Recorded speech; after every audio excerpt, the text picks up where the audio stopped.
So at the beginning of this unit, we said that in order to prove two polygons similar, actually we said this on Friday, I take it back, it was not at the very beginning, it had to have two qualities. Do you remember what those two qualities were?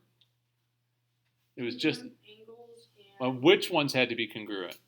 congruent interior angles. No.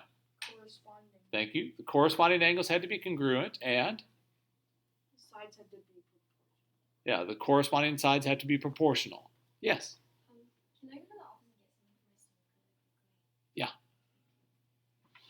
get some? Yeah. It turns out that much like there is for congruent triangles, there are shortcuts if you have triangles instead of a whole polygon. So we're going to look at those three today. The first one is called the angle-angle similarity postulate, and we'll typically abbreviate that just by writing AA and the similar sign.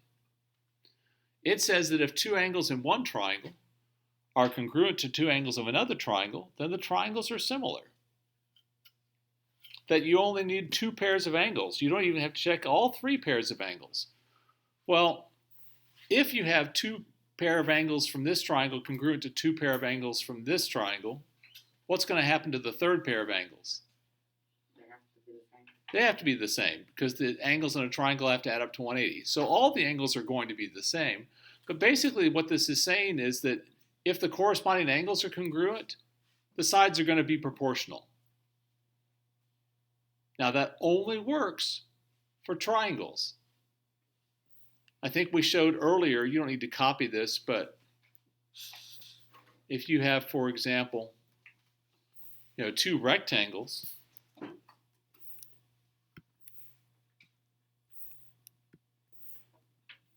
like this and like this, are those similar to each other? Pretty clearly not. Are all the corresponding angles congruent? Yes. But in triangles, if the corresponding angles are all congruent, then the sides are going to take care of themselves. Yes? Why does it work for triangles specifically? It works for triangles specifically because the shape of a triangle is completely determined by its angles. Once you have the three angles, you can make the triangle bigger or smaller, but the only way to keep those three angles is to have the sides be in the same proportion, much like taking a picture of something. Whereas with a rectangle, you could distort it, by stretching it or, making it taller or whatever, and you don't necessarily change the angles. With a triangle, if you distort it just by stretching it in one dimension, you start changing the angles. Okay? It's a good question. And this is part of why in almost everything that's built, triangles are the basis for it. All right. We can also have side-side-side similarity. The side-side-side similarity postulate says if the sides of one triangle are proportional to the sides of another triangle, then the triangles are similar. This is a lot like side-side-side for congruent triangles. Notice the shortcut for writing it is SSS with the similar symbol at the end. If you just write SSS, it's wrong, because that's side-side-side for congruent triangles. We've already used that one. So basically what this says is that if the sides are proportional, the angles will take care of themselves. Much like with congruent triangles, if the sides of one triangle were congruent to the sides of the other, then the angles were all going to be congruent. Okay, it's a pretty similar idea. And then the last one is side-angle side similarity postulate, which says if two sides of one triangle are proportional to two sides of another triangle, and the included angles are congruent, then the triangles are similar. So these two triangles are similar by side-angle side similarity. And just real quick, if we were doing congruent triangles, you don't need to write any of this down, but please watch. With congruent triangles, what were the ways that we could prove triangles congruent? Side, side, side. Yep. Side, angle, side. Side, angle, side. Yep. Angle, side, angle. What else? Angle, angle, side. And then we had hypotenuse leg, which was the special case, right? Notice for similar triangles, do we have a side, side, side similarity? Yep. Do we have a side, angle, side similarity? Yep. And notice both of these have two pairs of congruent angles. That's angle, angle. So we've actually covered all of them, and we won't do hypotenuse leg because of what we're doing in the next unit, which is trigonometry, which is based on right triangles that are similar. Yeah, don't get nervous. It's okay. It just sounds confusing. It's actually, like I said, for most students, it's one of the best units in the second semester. So, let's look at some example problems. Page 2.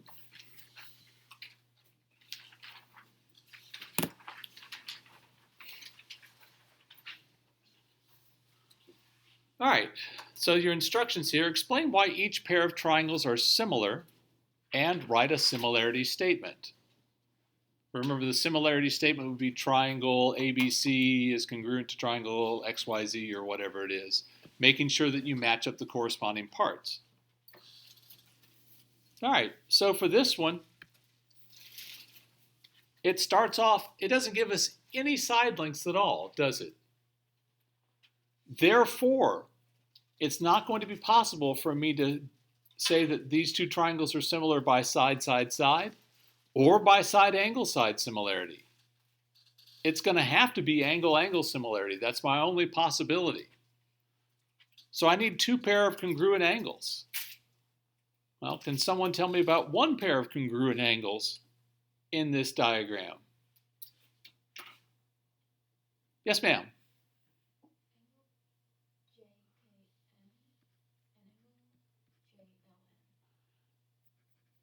And how do I know that those are congruent?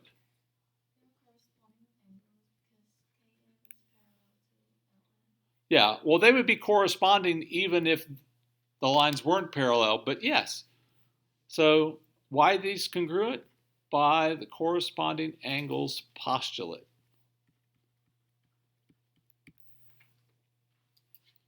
By the way, for the second one, could you have called it angle L? Yes. For the first one, can you call it angle K? No, because there's more than one angle with a vertex at K. So that's one pair of angles, yes. Whenever we're writing the stuff out, is it kind of like? It's kind of like a proof. Okay, that's all. Yeah, but we're writing out in sentence format, and it's not even, it's not like you're writing a whole paragraph. Yes. J and K is congruent to angle N. Yes. How do I know that? By the corresponding Yeah.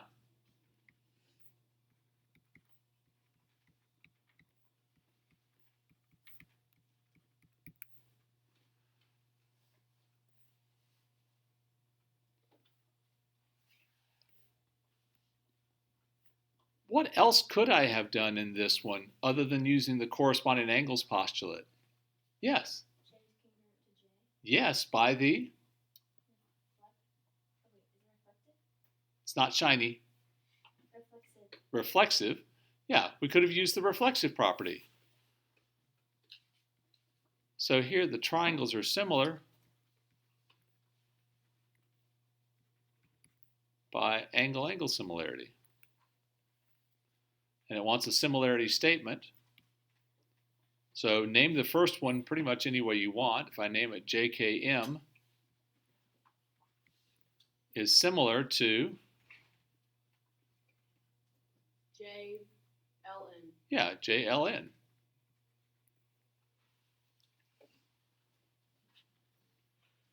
Okay, any questions about that? All right, let's take a look at this next one.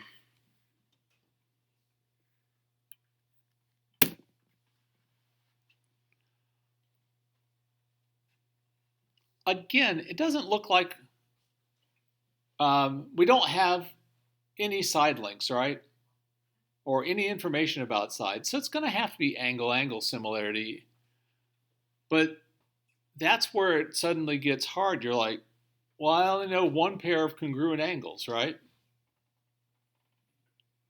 There's a trick to this one, and that's why I'm showing you this one, is that the two triangles we want to prove similar aren't the two little triangles. You want to prove one of the little triangles is similar to the big triangle. Right? You've got triangle RST, that whole big triangle. And we're going to use the reflexive property. So one of the little triangles shares an angle with the big triangle. Which angle is it? Angle T. Yeah, it's angle T. So angle T is congruent to angle T by the reflexive property.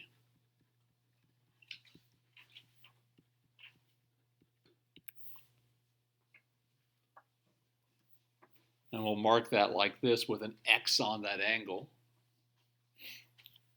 And we're given.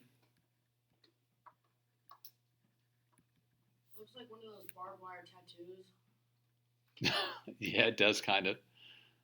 That angle R is congruent to angle LST.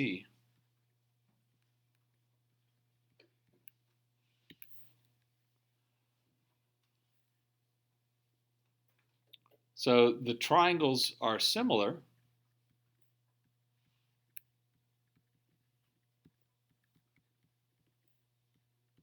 by angle-angle similarity. Sammy?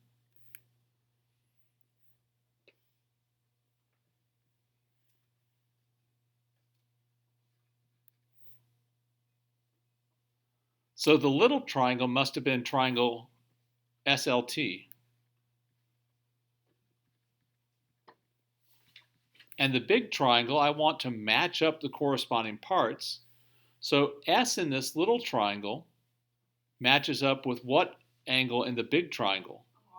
R. L, it's a little harder to tell, so let's leave that for just a second. T in the little triangle matches up with what in the big triangle? T. T. So it must have been RST.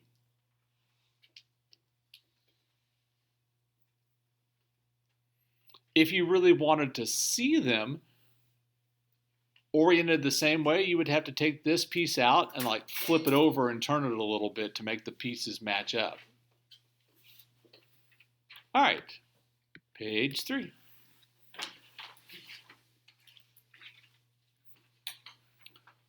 So here, let's verify that the triangles are similar. Okay. So I've got all the sides for both triangles. So what method am I going to use? Side, side, side. So I'll start with the big piece. For the little triangle, the biggest side is? Which is side? KR. And I want to match that. I did K6. KR to KA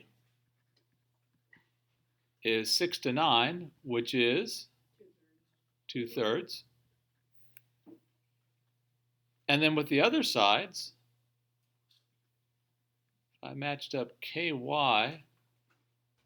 Well, I can actually match it up with either one. I'm going to match it up with KR. And I might as well at the same time do YR to RA, because both of those are in a 4 to 6 ratio, which is 2 to 3. So the triangles are similar by side, side, side similarity.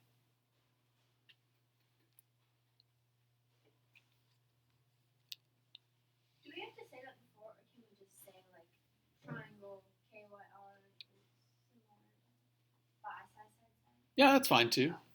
It didn't ask you for the similarity statement on this one, so you don't have to write it. but it's certainly not wrong. It feels weird to say it this way, though, doesn't it? It doesn't feel very proof-like. All right, let's look at this next one. And then we'll do a for real proof. Verify that the triangles are similar and find the length of MS. Notice the order that it says them in. Verify that they're similar first without finding MS. Occasionally someone finds MS and then they use it to help them verify that the triangles are similar. And I'm like, well, how did you know you could find MS that way? Because they're similar. Well, it says verify that they're similar first. So notice that we have overlapping triangles here. The thing at the bottom is not a triangle. It looks kind of like it's a trapezoid, right? So you may want to draw the two triangles separated from one another. I recommend that most of the time when two triangles overlap.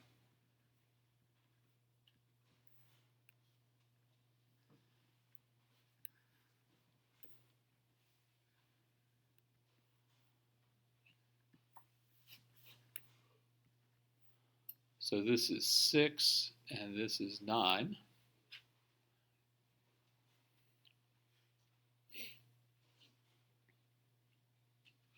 Notice we want to find MS. So let's see. I'll match JE with JS. So JE over JS is a 3:9 ratio, which is a 1:3 ratio. And JA to JM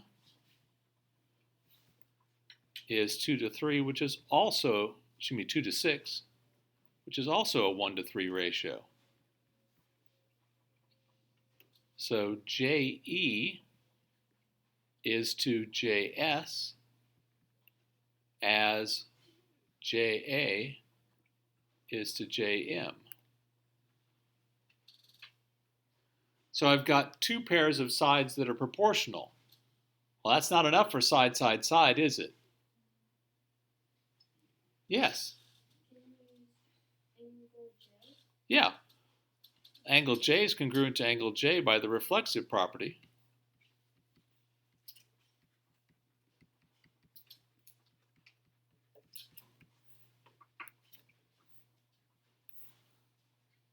So the triangles are similar by side angle side.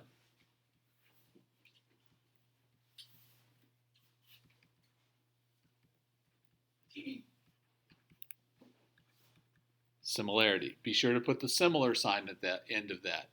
Again, you're so used to writing SAS without doing that, but that was for congruent triangles.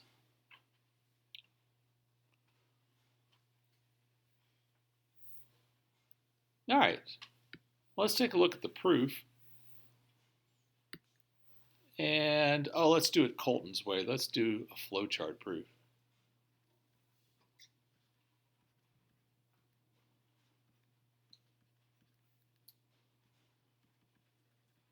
You don't have to if you really don't want to.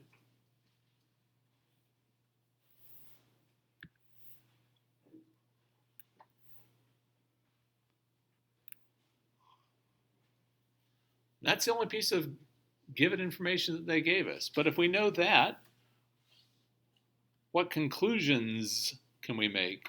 Marion? Angle N is congruent to angle L. And? Angle C is congruent to angle T. Yeah. Angle C is congruent to angle T also. Might as well do both. What would be your reason be for that? The alternate interior angle theorem. Exactly.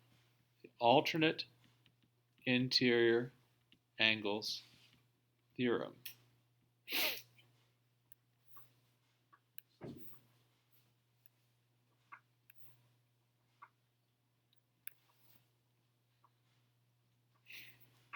And if we know that, then what can we say? That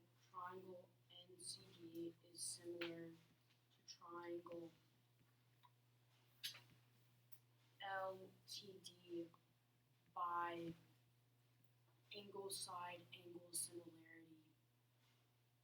No? There is no such thing. Um,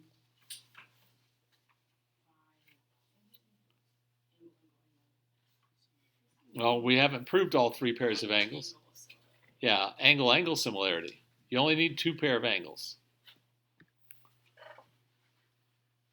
And frankly, in proofs, that's the one you almost always use.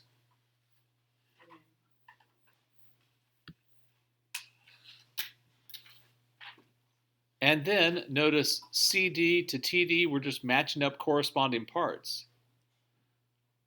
CD to TD equals CN to TL.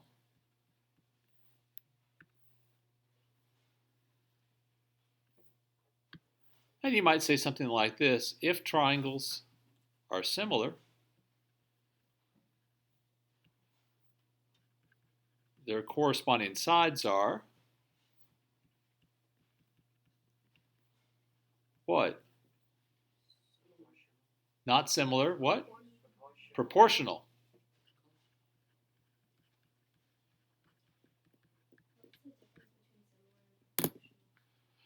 Similar, segments cannot be similar.